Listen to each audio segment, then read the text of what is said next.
तो स्टूडेंट्स आज की वीडियो में हम एक्सरसाइज 12.3 से क्वेश्चन नंबर 10 को सॉल्व कर रहे हैं। इससे पहले के जो क्वेश्चन है आपके क्वेश्चन नंबर 12.1 से लेके सारे जो आपकी यूनिट वाइज आपको प्लेलिस्ट में मिल जाएंगे, ठीक है ना। क्वेश्चन नंबर 9 भी आपको प्लेलिस्ट में मिल जाएगा।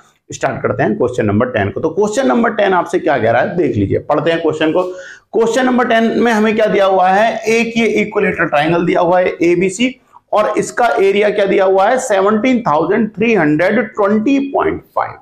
एरिया क्या गिवन है आपको इक्विलेटरल ट्राइंगल का 17,320.5।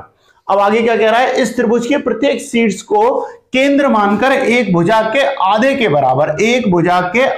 बराबर एक सर्किल खींचा गया है और प्रत्येक को यानी कि तीनों को केंद्र मानकर जो है एक एक सर्किल खींचे गए हैं, यानी कि 3 सर्किल यहां पर खींचे गए हैं। और तीनों सर्किलों के बीच में ये जो शेडेड रीजन जो है हमें इसका ही क्या निकालना है, हमें इसका ही एरिया फाइंड आउट करना है। क्या निकालना है, हमें इसका एरिया यानी क्षेत्रफल हमें निकाल देना है, ठीक है ना। इंग्लिश मीडियम की बुक में ये क्वेश्चन कुछ किस टाइप से दिया हुआ है देख लेते हैं। The area of the equilateral triangle ABC is 17,320.5 centimetre square with each of the vertex of the triangle as a center a circle as a drawn with the radius of equal to the half of the length of the side of triangle. Find the area of the shaded region. अब यहां पर आपको given क्या है देखिए, question में ध्यान रखिए पाई की वैल्यू आपको 3.14 रखनी है जैसा कि आपको क्वेश्चन में बताया गया है और √3 की वैल्यू 1.73205 रखनी है। जनरली हम लोग क्या करते हैं 1.732 या 1.73 तक ही प्लेस करी जाती है, बट इस क्वेश्चन में मेंशन किया हुआ है कि आपको √3 की वैल्यू क्या रखनी है 1.73205, ठीक है ना।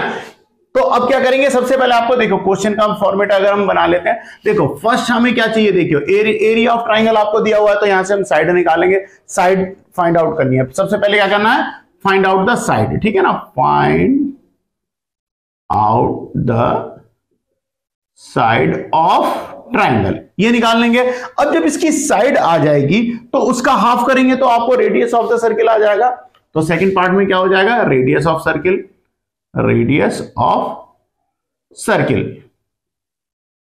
ठीक है। फिर उसके बाद क्या करेंगे, एरिया ऑफ सेक्टर निकाल लेंगे हम, इसका area of the sector of the circle निकालेंगे और उसमें 3 की मल्टीप्लाई करेंगे तो तीनों के ये जो सेक्टर के एरिया हैं वो हमें फाइंड आउट हो जाएंगे। अब यहां पर हमें पता है थीटा की वैल्यू क्या है 60 है, बिकॉज ऑफ क्योंकि ये इक्विलेटरल ट्राइंगल था, तो इक्विलेटरल ट्राइंगल होगा तो इसके एंगल भी क्या होंगे 60 डिग्री होंगे। तो यहां से आपको थीटा की वैल्यू भी पता है, तो यहां से क्या निकालना है हमें थर्ड पे, एरिया ऑफ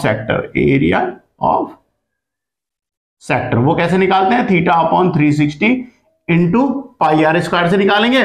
और ये जो एरिया आ जाएगा, क्योंकि ये 3 है आपके पास में एरिया ऑफ सेक्टर, तो 3 की मल्टीप्लाई करके इसे एरिया ऑफ इक्विलेटरल ट्राइंगल में से अगर हम माइनस कर देंगे तो हमारे पास क्या आ जाएगा, एरिया ऑफ शेडेड रीजन हमें बड़े प्यार से मिल जाएगा, ठीक है ना। ऐसा ही करेंगे, ठीक है। तो सबसे पहले मैंने आपको बता दिया कि हम कैसे करेंगे। अब निकालते हैं हम साइड, निकालते हैं इसकी साइड ऑफ इक्विलेटरल ट्राइंगल, ठीक है ना।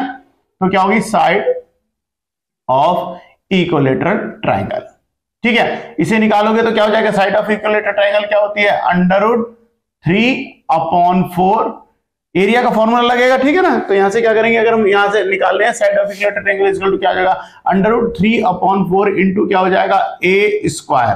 तो ये a क्या है, यहां पर साइड होती है तो हम इसलिए इसे कह सकते हैं ये क्या है, एरिया ऑफ इक्विलेटरल ट्राइंगल, ठीक है ना। तो अब यहां से अगर मैं निकालता हूं तो ये एरिया क्या गिवन है 17,320.5 इक्वल टू √3 की वैल्यू आपसे क्या बोली थी 1.73205 रखनी है, ठीक है ना।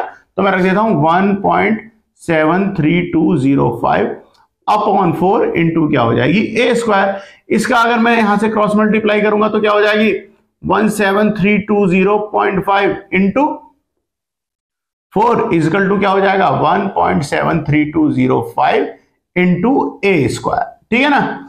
अब यहां से a की अगर मैं वैल्यू निकाल दूं, a स्क्वायर इक्वल टू क्या हो जाएगा 17320.5 इंटू 4 अपॉन 1.73205। डेसिमल से अगर मैं यहां से इसे कैंसिल आउट करता हूं तो क्या हो जाएगा 10,000 और ये हो जाएगा 10,000 इंटू 4 इक्वल टू क्या हो जाएगा 40,000, ठीक है ना। और 40,000 में a इक्वल टू अगर मैं इसका अंडर रूट करूंगा 40,000 यहां से कर देता हूं तो हमें क्या मिल जाएगा 200 सेंटीमीटर।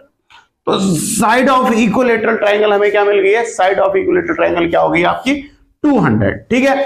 अब अगर मैं इसका साइड का हाफ कर दूंगा तो क्या हो जाएगा, रेडियस ऑफ सर्किल आ जाएगी सभी की, क्योंकि रेडियस क्या है इक्वल होगी, ठीक है। तो अब हमें क्या करना है, फिर है आपका रेडियस ऑफ सेंटर सर्किल हमने निकाल लिया, कितनी होगी 100, क्योंकि 200 अपॉन 2 इक्वल टू क्या होगी 100, ये भी हमने निकाल ली। अब हमें क्या चाहिए, एरिया ऑफ सेक्टर निकालना है, ठीक है ना। तो एरिया ऑफ सेक्टर तो वो क्या होता है theta upon 360 into pi r square. तो यहां से रखिए थीटा की वैल्यू क्या है, थीटा की वैल्यू क्योंकि क्या है इक्विलेटरल ट्राइंगल है तो थीटा की वैल्यू क्या हो जाएगी 60 हो जाएगी, ठीक है। तो यहां से रख देता हूं 60 अपॉन 360 इंटू पाई की वैल्यू 3.14 इंटू रेडियस क्या है आर की वैल्यू क्या है 100 और स्क्वायर करूंगा तो कितना हो जाएगा 10,000, ठीक है। यहां से इसे डिवाइड करूंगा 1/6 यानी कि 3.14 इंटू 10,000 और अपॉन 6 अगर मैं इससे डिवाइड करता हूं 2 से डिवाइड करूंगा तो 10,000 का क्या हो जाएगा 5,000 अपॉन ये क्या हो जाएगा 3 और 5,000 की अगर 3.14 में मैं मल्टीप्लाई करता हूं तो कितना मिलेगा मुझे 15,700 अपॉन 3 सेंटीमीटर स्क्वायर, ठीक है। तो एरिया ऑफ सेक्टर कितना आ गया, यानी एक सेक्टर का एरिया कितना आ गया आपका 15,700 अपॉन 3। अब ऐसे एरिया हैं कितने, 3 एरिया है भाई, 3 सेक्टर हैं आपके पास में, सेक्टर ये वाला बी, सेक्टर सी से जो बन रहा है और सेक्टर ए से जो बन रहा है। तो अब हमें क्या निकालना होगा, एरिया ऑफ शेडेड रीजन अगर हम निकालेंगे तो area of equilateral triangle -3 into area of sector, अगर हम माइनस कर देंगे तो आपका एरिया ऑफ शेडेड रीजन आ जाएगा, ठीक है ना। तो वही करते हैं, तो देखिए area of shaded region, area of shaded region equal to क्या हो जाएगा, area of equilateral triangle -3 into area of sector, ठीक है। एरिया ऑफ इक्विलेटरल ट्राइंगल कहां निकाला था, कहां निकाला था भाई, कहां निकाला क्या था, क्वेश्चन में दे रखा है आपको, क्या दिया हुआ है, एरिया ऑफ इक्विलेटरल ट्राइंगल क्या दिया हुआ है 17,320.5 माइनस 3, क्योंकि 3 है आपके पास में एरिया ऑफ सेक्टर जो है, 3 इंटू एरिया ऑफ सेक्टर कितना है 15,700 अपॉन 3 से कर देता हूं मैं डिवाइड। अब आपके पास क्या था, ये 17,320.5, इसमें से 15,700 आप माइनस कर दीजिए, तो इसमें से इसे माइनस कर दीजिए 17,320.5 माइनस 15,700, इसमें से आप घटाओगे तो आपके सामने आंसर क्या आ जाएगा, हमें आंसर मिलेगा 1620.5 सेंटीमीटर स्क्वायर। एक बार आप आंसर शीट में से टैली कर लेना, ठीक है। तो हमें आंसर क्या मिल गया 1620.5 सेंटीमीटर स्क्वायर, ठीक है। तो ये आपका एरिया ऑफ शेडेड रीजन हो जाएगा। तो एक बार हम जरा बुक में आंसर को टैली कर लेते हैं, ठीक है। तो देखिए 12.3 में क्वेश्चन नंबर 10 था, बिल्कुल ठीक है जी, 1620.5 सेंटीमीटर स्क्वायर आपका क्वेश्चन कंप्लीट है, आंसर यही मिला है। तो नेक्स्ट वीडियो में नेक्स्ट क्वेश्चन के साथ मिलता हूं, जब तक बाय बाय।